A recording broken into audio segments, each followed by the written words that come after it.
Kisah Abu Nawas kerjai pencuri. Abu Nawas memergoki seorang pencuri yang hendak masuk rumahnya. Setelah aksinya diketahui, pencuri itu mencobanya dengan cara lain. Pasalnya diketahui Abu Nawas adalah orang yang tidak mudah dikelabui. Sebelum datang ke rumah Abu Nawas, pencuri itu sudah memikirkan strategi. Sesampainya di rumah targetnya, pencuri tersebut langsung mengetuk pintu rumah Abu Nawas dan mengucapkan salam. Pemilik rumah membuka pintunya dan menjawab salam. Ketika pintu dibuka, Abu Nawas bingung lantaran tidak mengenal pria asing yang datang ke rumahnya itu. "Kamu siapa? Ada keperluan apa malam-malam datang ke rumahku?" tanya Abu Nawas. Berbekal ide yang sudah dipersiapkan sebelumnya, pria itu menjawab dengan hal yang tidak masuk akal. Berharap misinya ini berhasil, mencuri di rumah Abu Nawas dengan dalih bahwa dirinya adalah menantu Tuhan. Dia juga meminta Abu Nawas mengizinkan dirinya menginap 1 malam. Terlebih lagi Abu Nawas sangat taat kepada Allah Subhanahu wa Ta'ala, maka sebagai menantu Tuhannya, pria itu merasa berhak masuk ke rumah sang pujangga tersebut. "Lalu apa hubungannya diriku takut dengan Allah Subhanahu wa Ta'ala dengan kamu menginap di rumahku?" ujar Abu Nawas. "Wahai Abu Nawas, ketahuilah bahwa yang sedang berdiri di depanmu adalah menantu yang selalu kau muliakan selama ini. Aku adalah menantu Tuhanmu," ucap pria tersebut. "Oh, kamu menantunya Tuhan, menantu Allah Ta'ala?" tanya Abu Nawas yang mulai curiga.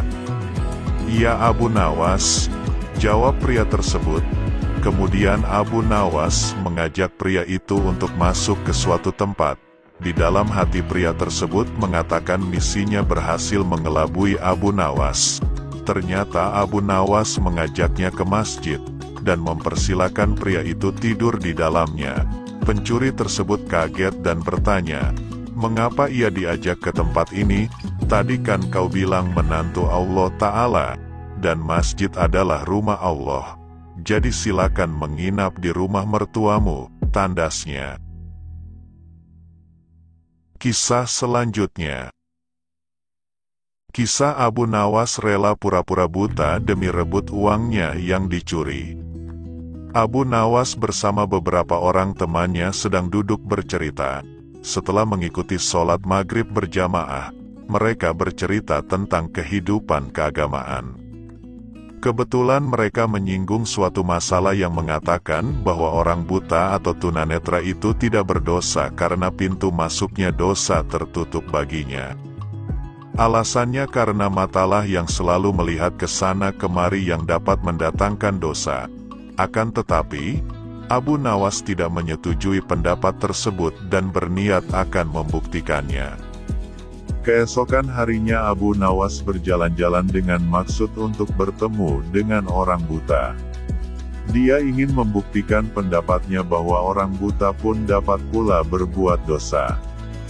Abu Nawas juga menyiapkan pundi-pundi dan mengisinya dengan uang ringgit.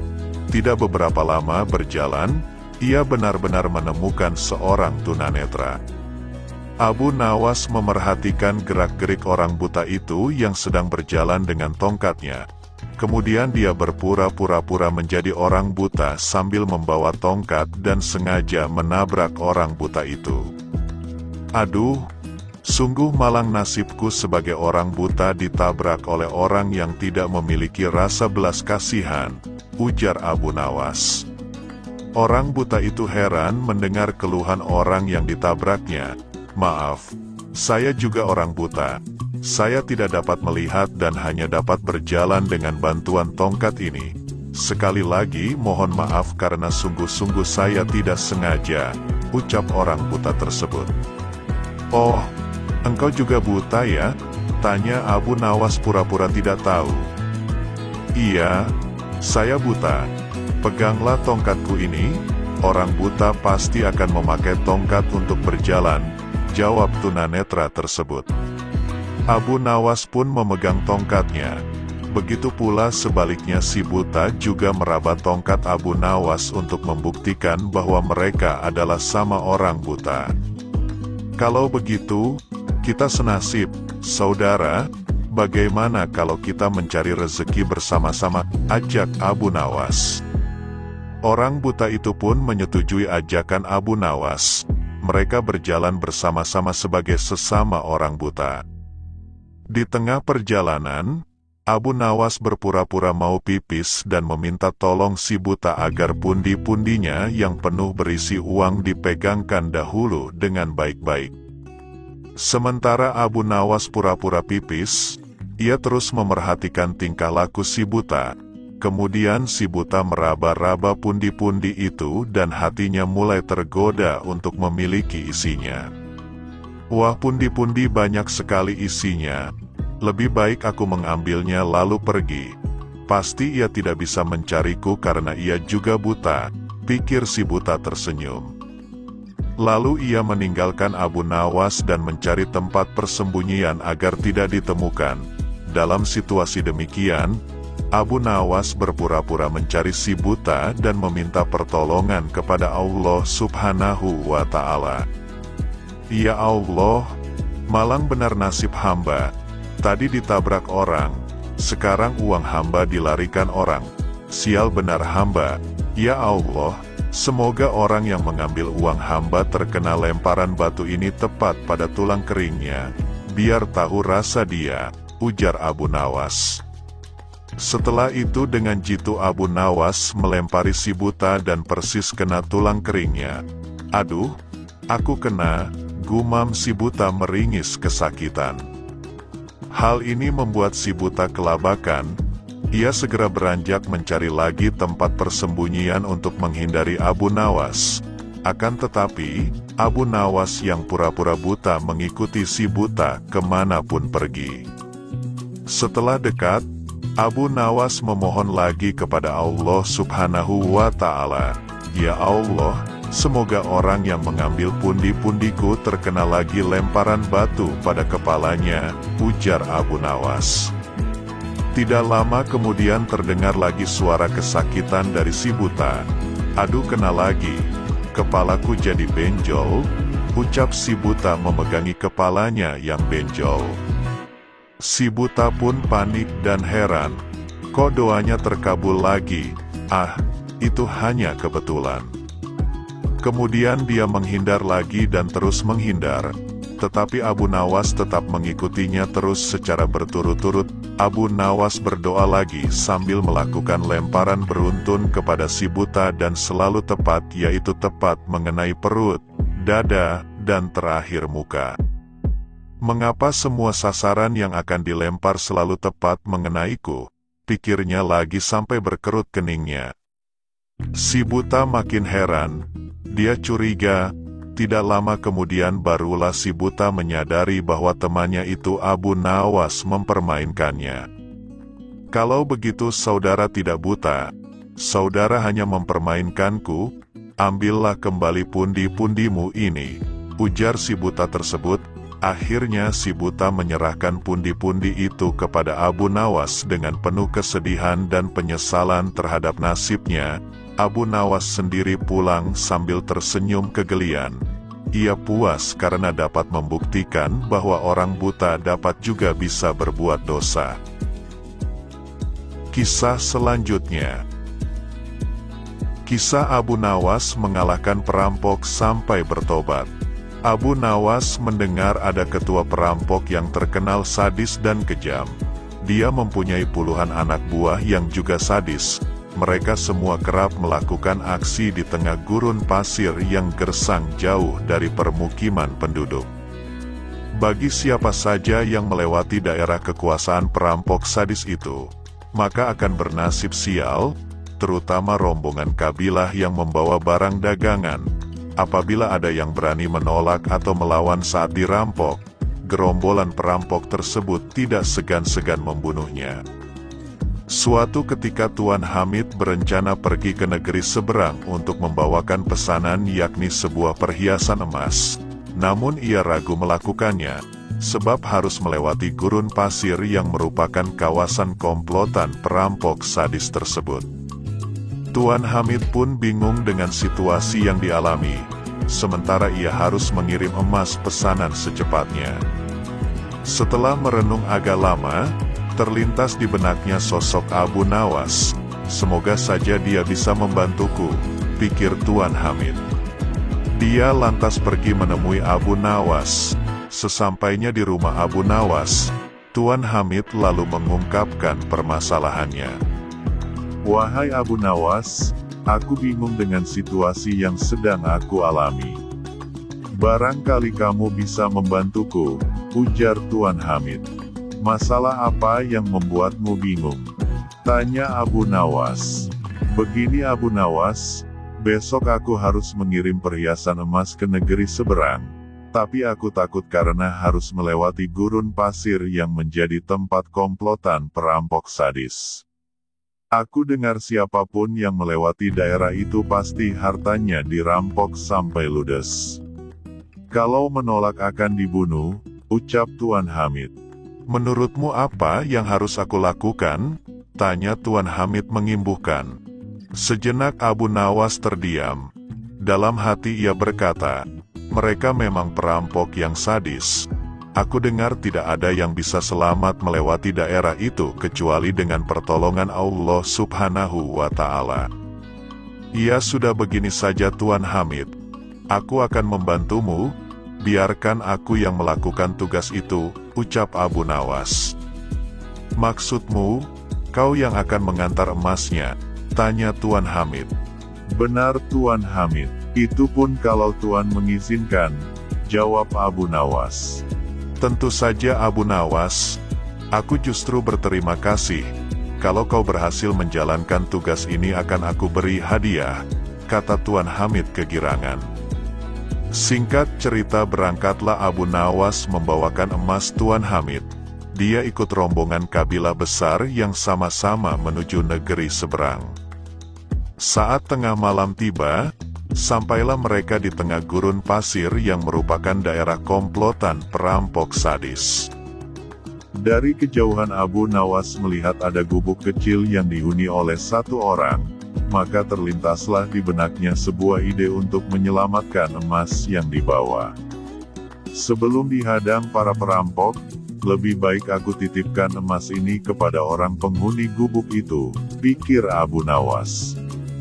Ia pun segera memisahkan diri dari rombongan dan berjalan menuju gubuk itu. "Kawan, bolehkah aku menitipkan barang ini sebentar?" tanya Abu Nawas. Orang penghuni gubuk itu menjawab, "Oh, silakan taruh saja di dalam." Setelah menitipkan emas, Abu Nawas lalu mengejar rombongannya dan kembali berjalan bersama para kabilah. Tidak lama kemudian tiba-tiba komplotan perampok muncul mengadang dengan pedang terhunus di tangannya. "Serahkan semua barang kalian, jangan ada yang tersisa. Bila kalian melawan atau menolak, kami tidak segan-segan membunuh kalian," ancam komplotan perampok sadis itu.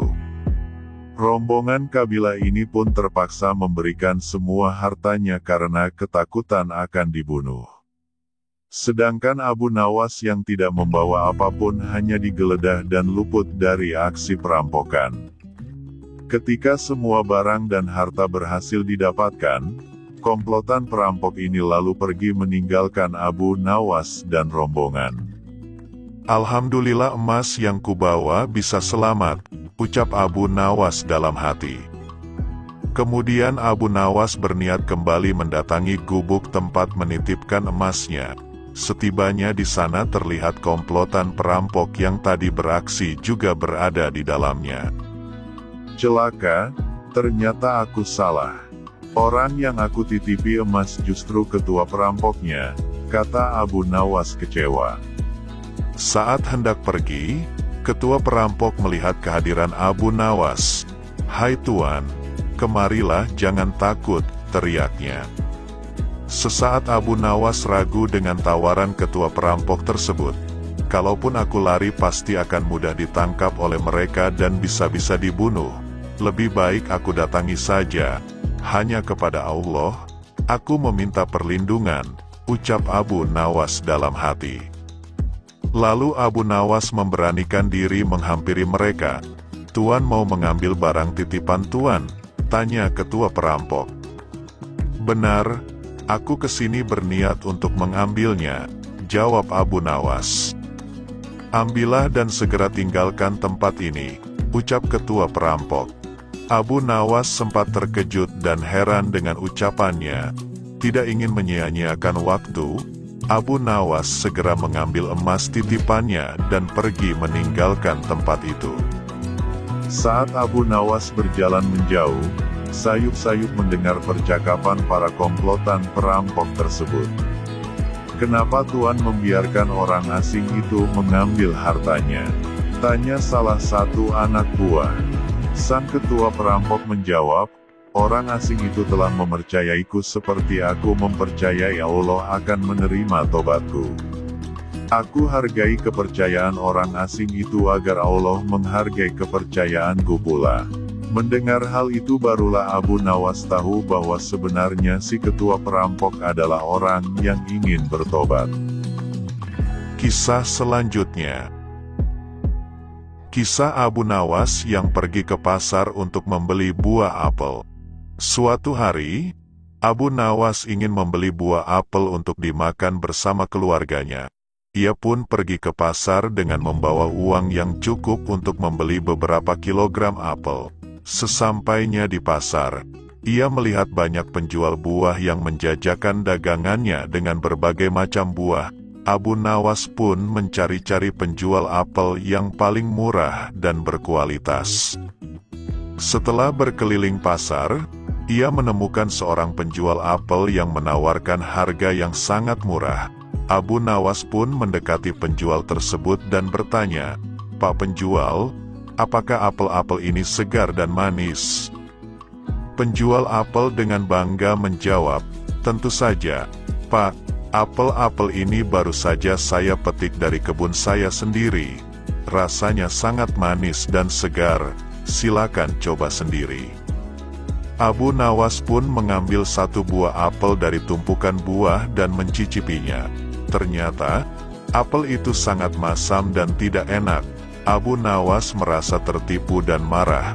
Ia berkata dengan keras, "Pak penjual, apel ini sangat masam dan tidak enak. Anda berbohong kepada saya tidak mau membeli apel-apel ini." Penjual apel dengan tenang menjawab, "Maaf, Pak, mungkin Anda salah memilih apel. Apel-apel ini ada yang manis dan ada yang masam. Anda harus mencoba semua apel yang ada di sini untuk menemukan yang paling manis. Saya yakin Anda pasti akan menemukan apel yang sesuai dengan selera Anda." Abu Nawas pun terkejut mendengar jawaban penjual apel. Ia berkata dengan sinis, "Oh, begitu. Jadi, Anda mengharapkan saya untuk mencoba semua apel yang ada di sini. Apakah Anda tidak takut saya akan memakan semua apel Anda tanpa membayar?" Penjual apel dengan percaya diri menjawab, "Tidak, Pak. Saya tidak takut sama sekali. Karena saya tahu Anda tidak akan bisa memakan semua apel saya. Apel-apel ini sangat banyak dan besar. Anda pasti akan kenyang sebelum habis. Lagi pula, saya yakin Anda adalah orang yang jujur dan tidak akan menipu saya." Abu Nawas pun tersenyum licik. Ia berkata dengan tantangan, "Baiklah, Pak, saya terima tantangan Anda. Saya akan mencoba semua apel yang ada di sini. Jika saya bisa memakan semuanya, saya tidak akan membayar Anda. Tapi, jika saya tidak bisa, saya akan membayar Anda 2 kali lipat dari harga yang Anda tawarkan. Bagaimana?" Penjual apel pun setuju dengan syarat Abu Nawas. Ia berpikir, tidak mungkin ada orang yang bisa memakan semua apelnya. Ia pun berharap bisa mendapatkan uang 2 kali lipat dari Abu Nawas. Abu Nawas pun mulai mencoba apel-apel yang ada di sana. Ia memakan satu persatu apel dengan cepat dan rakus. Apel-apel itu ada yang manis, Ada yang masam, ada yang busuk, dan ada yang berulat. Tapi, Abu Nawas tidak peduli. Ia tetap memakan apel-apel itu tanpa membuang kulit atau bijinya. Penjual apel mulai khawatir melihat Abu Nawas yang terus memakan apel-apelnya. Ia berpikir, apakah Abu Nawas adalah manusia atau binatang? Bagaimana bisa ia memakan apel-apel yang begitu banyak dan tidak enak? Akhirnya, setelah beberapa lama, Abu Nawas berhasil memakan semua apel yang ada di sana. Tidak ada satupun apel yang tersisa. Abu Nawas pun bersendawa puas dan berkata dengan bangga, "Nah, Pak, saya sudah memakan semua apel Anda. Apakah Anda masih mau dibayar?"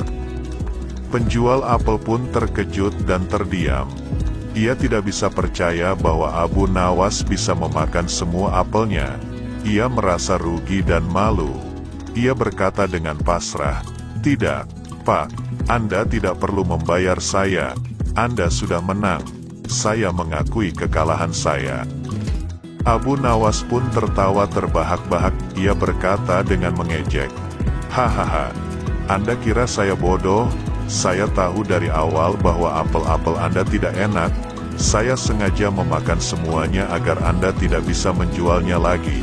Saya sudah membalas kebohongan Anda dengan cara yang lebih cerdik.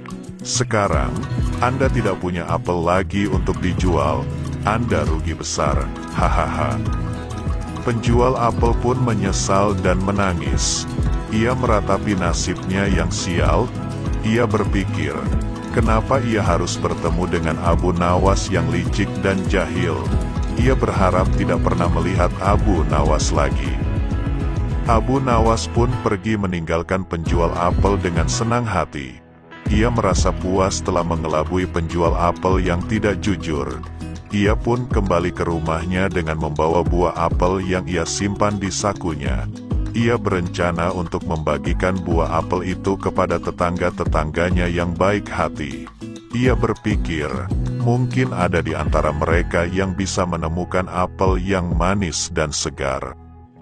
Petik terbalik, petik terbalik, petik terbalik. Demikianlah kisah Abu Nawas yang pergi ke pasar untuk membeli buah apel. Semoga Anda terhibur dan mendapat pelajaran dari cerita. Ada sebuah kisah lucu tentang Abu Nawas yang mengerjai seorang orang buta. Ceritanya berlangsung seperti ini. Suatu hari, Abu Nawas berjalan-jalan di pasar ketika ia melihat seorang orang buta yang duduk di pinggir jalan, memegang topi untuk meminta belas kasihan. Abu Nawas punya ide jahil untuk menghiburnya. "Abu Nawas, hai sahabatku yang buta, apakah kamu ingin melihat dunia?" Orang buta, "Tentu saja, tapi sayangnya aku tidak bisa." Abu Nawas, "Baiklah, aku akan memberimu kesempatan untuk melihat. Tapi, ada syaratnya." Orang buta, "Syaratnya apa?" Abu Nawas, "Kamu harus membayar aku 1.000 dinar. Orang buta, 1.000 dinar. Aku tidak punya uang sebanyak itu. Abu Nawas, "Tidak masalah. Saya akan memberimu penglihatan tanpa bayaran. Tapi, ingatlah, hanya selama 1 menit. Orang buta, "Baiklah, saya setuju." Abu Nawas pun mengambil sedikit lumpur dari jalan dan menggosokkan pada mata orang buta itu. Orang buta merasakan sesuatu di matanya. "Apa yang kamu lakukan?" Abu Nawas, "Sekarang, buka matamu dan lihatlah dunia." Orang buta membuka mata dengan penuh harapan. "Wow, aku bisa melihat." Abu Nawas tersenyum licik, "Hebat. Sekarang bayar 1.000 dinar." Orang buta merasa ditipu. "Tidak adil. Kamu telah mempermainkanku." Abu Nawas sambil tertawa, "Hahaha, selamat tinggal penglihatanmu. Mungkin lain kali kamu akan lebih hati-hati sebelum sepakat dengan orang asing." Orang buta mengutuk Abu Nawas sambil menggosok matanya. "Aduh, aku benar-benar tertipu." Abu Nawas kemudian pergi dengan tertawa-tawa, meninggalkan orang buta dengan kekecewaan dan kesalahan. Setelah kejadian itu, orang buta merasa sangat kecewa dan marah pada Abu Nawas. Namun, dia juga belajar dari pengalaman tersebut untuk lebih berhati-hati dalam bertindak dan tidak mudah percaya pada orang asing. Beberapa hari kemudian, orang buta kembali duduk di pinggir jalan meminta belas kasihan. Kali ini, dia lebih waspada terhadap siapapun yang mencoba mendekatinya. Ketika Abu Nawas melewati tempat itu lagi, dia mencoba berbicara dengan orang buta. Abu Nawas, "Hai, sahabatku yang buta, apakah kamu masih marah padaku?" Orang buta, dengan suara tajam, "Tentu saja. Kamu telah mempermainkanku." Abu Nawas, "Maafkan saya, sahabatku. Saya hanya ingin membuatmu tersenyum." Orang buta, "Tidak akan ada lagi trikmu yang berhasil dengan saya."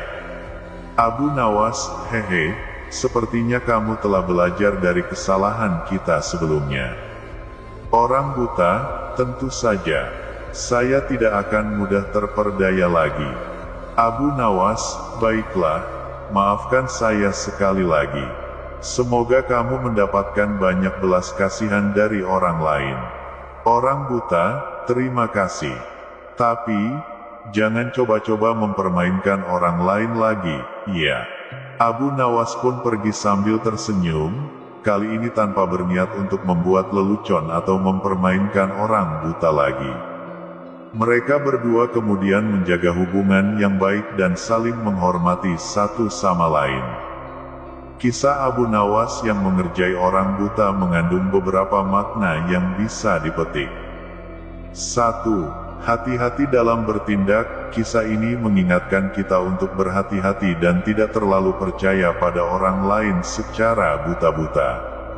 Kita perlu mempertimbangkan tindakan kita dan tidak mudah terpancing oleh rayuan atau tawaran yang terlalu bagus untuk menjadi kenyataan. 2. Belajar dari pengalaman. Orang buta dalam cerita ini belajar dari pengalaman pahitnya dengan Abu Nawas. Dia menjadi lebih waspada dan tidak mudah tertipu lagi. Begitu pula dalam kehidupan nyata, kita harus belajar dari kesalahan dan pengalaman kita sendiri untuk menjadi lebih bijaksana dalam menghadapi situasi yang serupa di masa depan. 3. Pentingnya kejujuran dan saling menghormati. Meskipun Abu Nawas awalnya mengerjai orang buta, akhirnya dia meminta maaf dan menghargai keputusan orang buta untuk tidak percaya padanya lagi. Ini menunjukkan pentingnya kejujuran dan saling menghormati dalam hubungan antar manusia. 4. Peringatan untuk tidak mempermainkan orang lain.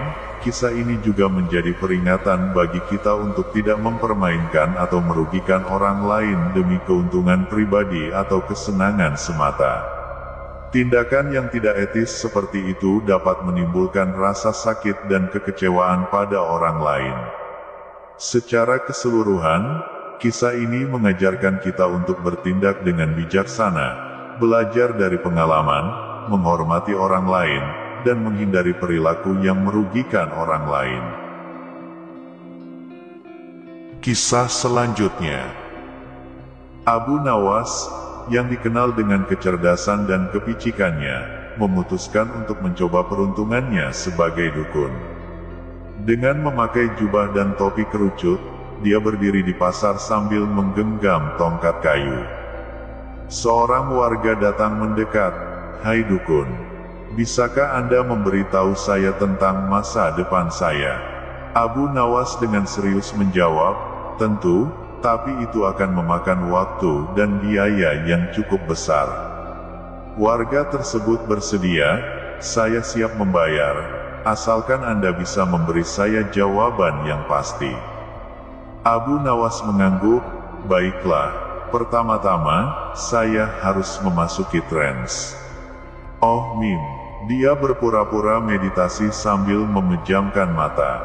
Setelah beberapa saat, dia membuka mata dan berkata, "Aku melihat masa depanmu. Kamu akan menjadi kaya raya, memiliki rumah besar, dan banyak harta." Warga tersebut tersenyum bahagia. "Wow, benarkah?" Terima kasih banyak, dukun. Abu Nawas mengangguk, tentu saja, itu akan menjadi 500 dinar. Warga tersebut terkejut, apa? Tapi tadi Anda tidak memberitahu saya bahwa itu akan berharga. Abu Nawas dengan santai menjawab, oh, maafkan saya. Tidak ada yang bisa menjamin masa depan, tapi untuk kisah-kisah lucu tentangnya, harganya 500 dinar. Warga tersebut merasa tertipu dan mulai mengeluh, tapi Anda tidak memberi saya jawaban yang pasti. Abu Nawas tersenyum kuda-kuda, tentu saja, saya memberi Anda jawaban yang pasti. Saya pasti akan menerima 500 dinar dari Anda. Warga tersebut semakin kesal, tapi itu tidak adil. Abu Nawas mengangkat bahu, namanya juga masa depan, tidak pernah pastikan. Tapi satu hal yang pasti adalah tagihan 500 dinar untuk hiburan saya. Warga tersebut akhirnya menyadari bahwa dia telah ditipu dengan cerdik oleh Abu Nawas. Sambil menggelengkan kepala, dia mengeluarkan uangnya dan pergi dengan kebingungan. Abu Nawas tertawa-tawa sendiri, menjadi dukun memang menyenangkan. Mungkin saya harus membuka praktik ini lebih sering. Kemudian dia melanjutkan hari-harinya dengan ceria, siap untuk mengecoh orang lain dengan kepicikannya yang khas. Kisah selanjutnya.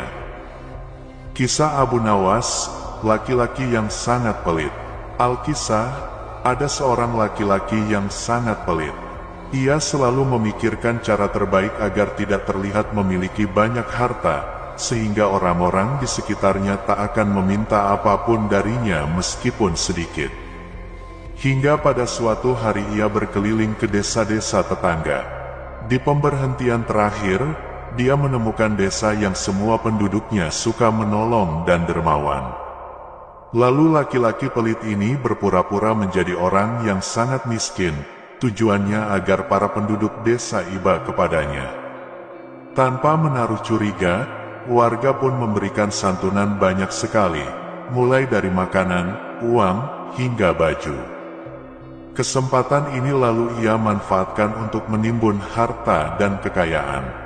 Kalau begini caranya, aku bisa kaya tanpa harus bekerja, pikir si laki-laki pelit itu kegirangan.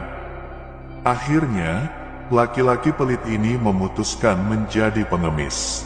Setiap hari, ia mendatangi rumah-rumah warga untuk meminta-minta. Dikarenakan baju yang dia pakai compang camping, tentu membuat para warga simpati dan kasihan. Hasil yang ia dapatkan dari mengemis cukup fantastis.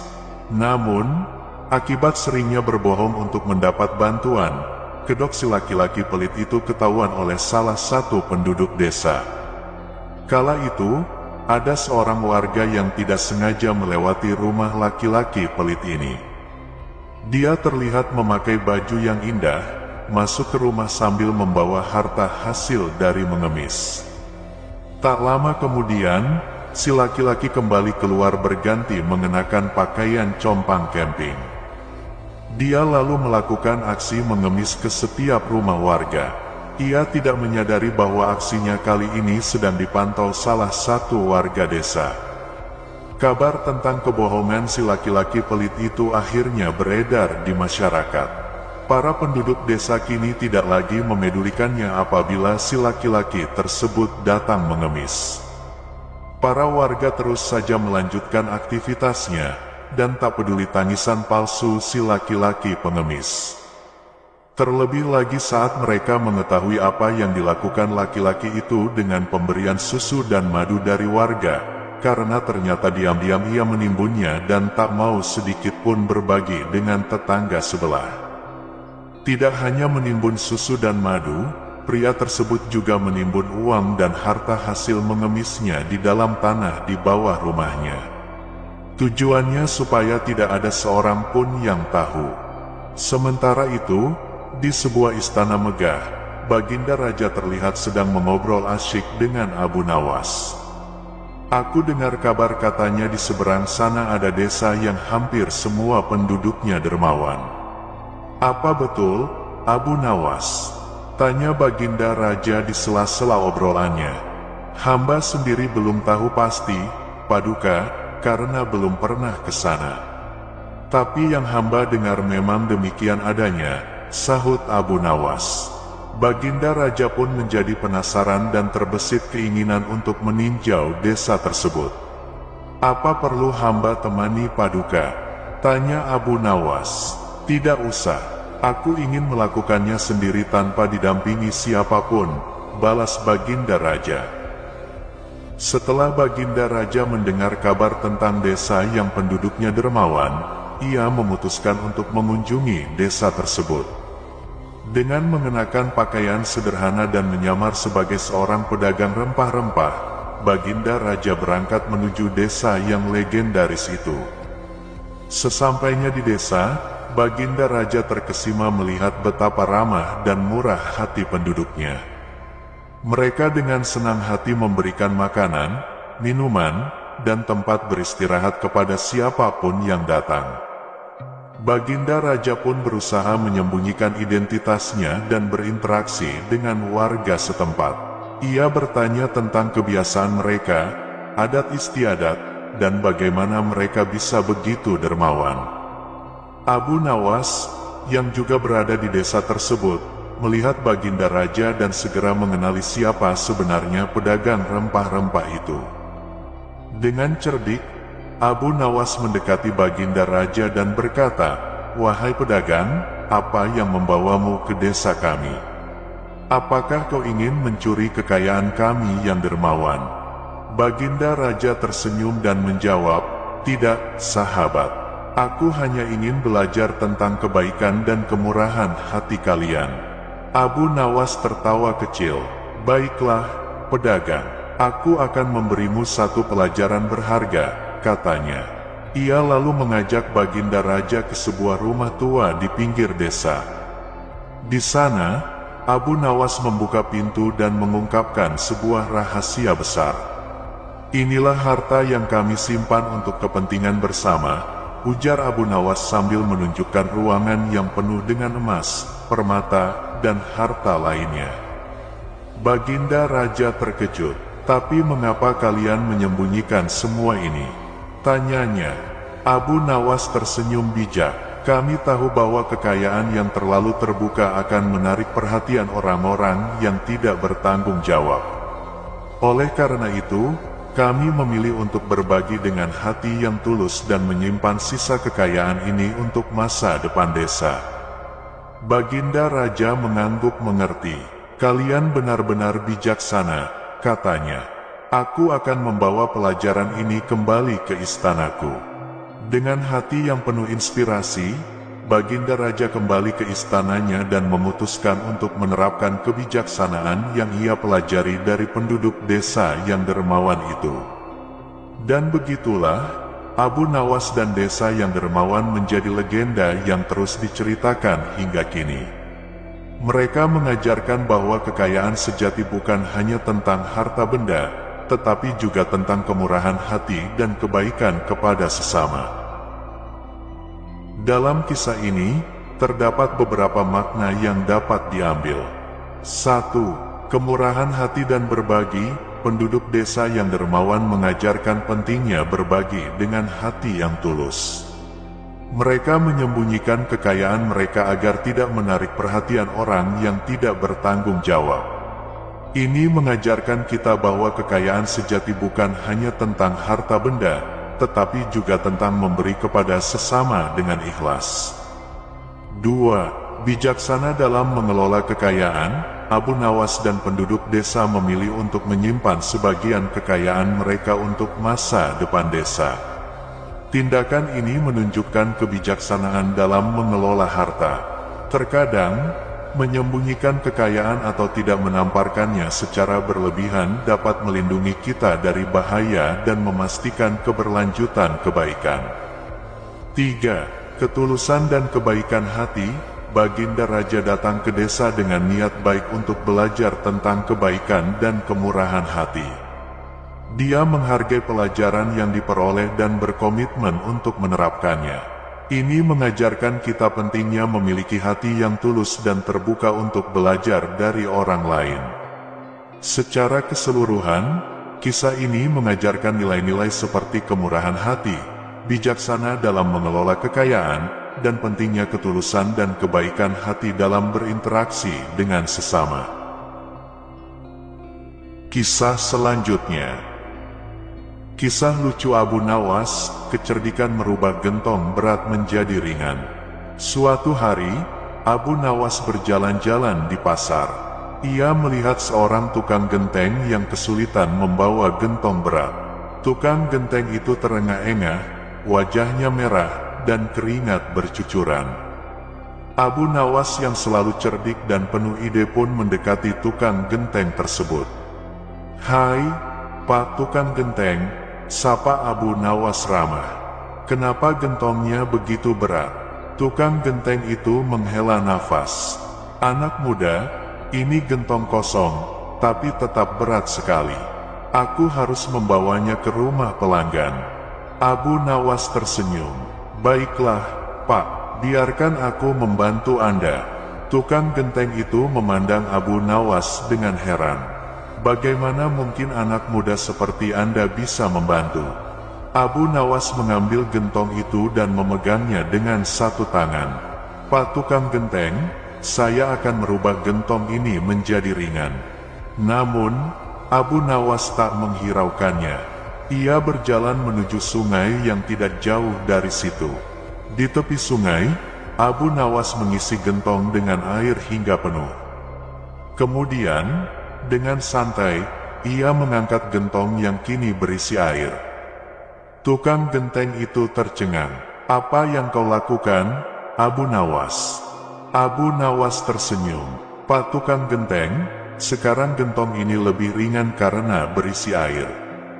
Tukang genteng itu tak percaya. "Tapi gentong ini tetap sama beratnya."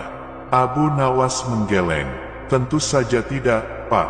Sebelumnya gentong ini kosong, sekarang berisi air. Jadi, lebih ringan." Tukang genteng itu terkagum-kagum. "Kau benar-benar cerdik, Abu Nawas." "Terima kasih." Abu Nawas hanya mengangguk. "Ingatlah, Pak Tukang Genteng, kadang-kadang kita hanya perlu mengisi gentong kita dengan sesuatu yang bermanfaat agar beban hidup terasa lebih ringan." Setelah berhasil membantu tukang genteng dengan trik mengisi gentong dengan air, Abu Nawas menjadi terkenal di seluruh kota. Orang-orang memanggilnya Abu Nawas sang penyihir gentong. Namun, Abu Nawas tetap rendah hati dan cerdik. Suatu hari, Raja Harun al-Rasyid memanggil Abu Nawas ke istana. "Abu Nawas," kata sang raja, "aku punya tugas spesial untukmu." Abu Nawas mengangguk. "Apa itu, Baginda Raja?" Raja Harun tersenyum. "Aku ingin kau membuktikan kecerdikanmu sekali lagi. Kali ini, aku ingin kau mengubah batu besar menjadi emas." Abu Nawas terkejut. "Batu besar menjadi emas, Baginda? Itu mustahil." Raja Harun mengangguk. "Tetapi aku percaya pada kecerdikanmu, Abu Nawas. Jika ada yang bisa melakukannya, pasti kau." Abu Nawas berpikir keras. Dia tahu ini adalah tantangan yang lebih sulit daripada menangkap angin. Namun, dia tidak ingin mengecewakan raja. Jadi, dia pergi ke pegunungan di luar kota. Di sana, Abu Nawas menemukan batu besar yang tergeletak di tanah. Dia duduk di dekatnya dan memandangnya dengan serius. "Bagaimana aku bisa mengubah batu ini menjadi emas?" gumamnya. Tiba-tiba, dia melihat sekelompok anak-anak bermain di dekat sana. Salah satu anak mengambil batu kecil dan melemparkannya ke arah batu besar. "Lihat, aku bisa membuat batu ini melompat," kata anak itu. Abu Nawas tersenyum. "Anak-anak, kalian punya ide bagus." Dia mengumpulkan beberapa batu kecil dan meletakkannya di sekitar batu besar. Kemudian, dia berkata, batu besar ini sekarang berisi banyak batu kecil. Itu seperti emas. Ketika Abu Nawas kembali ke istana dengan batu besar yang sekarang dipenuhi batu kecil, Raja Harun al-Rasyid terkejut. "Apakah ini emas, Abu Nawas?" Abu Nawas tertawa. "Tentu saja, Baginda Raja. Ini adalah emas batu besar yang berisi banyak batu kecil." Raja Harun al-Rasyid mengangguk. "Kau memang luar biasa, Abu Nawas, kecerdikanmu tak terbatas." Makna yang terkandung dalam kisah lucu Abu Nawas, kecerdikan merubah gentong berat menjadi ringan. Cerita ini mengandung beberapa makna yang bisa kita ambil. 1. Kreativitas dan kecerdikan. Abu Nawas menunjukkan bahwa kreativitas dan kecerdikan adalah kunci untuk mengatasi masalah. Meskipun tantangan yang diberikan raja terlihat mustahil, Abu Nawas tetap berpikir di luar kotak dan menemukan solusi yang tak terduga. 2. Pemanfaatan sumber daya. Abu Nawas mengajarkan kita untuk menggunakan sumber daya yang ada dengan bijaksana. Dia tidak menciptakan emas dari hampa, tetapi dia mengisi gentong dengan air dan mengumpulkan batu kecil untuk mengubah persepsi tentang batu besar. Terkadang, kita hanya perlu melihat sesuatu dari sudut pandang yang berbeda. 3. Tidak takut menghadapi tantangan. Abu Nawas tidak takut menghadapi tantangan yang tampak mustahil. Dia tidak menyerah dan selalu mencari cara untuk mengatasi hambatan. Ini mengajarkan kita untuk berani menghadapi tantangan dan tidak mudah menyerah. 4. Kebijaksanaan yang tidak selalu terlihat, seperti angin yang tak terlihat namun tetap ada. Kebijaksanaan dan pengetahuan tidak selalu tampak. Abu Nawas membuktikan bahwa kecerdikan bisa mengubah pandangan kita tentang sesuatu. Jadi, mari kita selalu terbuka untuk belajar dari cerita-cerita seperti ini dan mengaplikasikan makna-makna positifnya dalam kehidupan.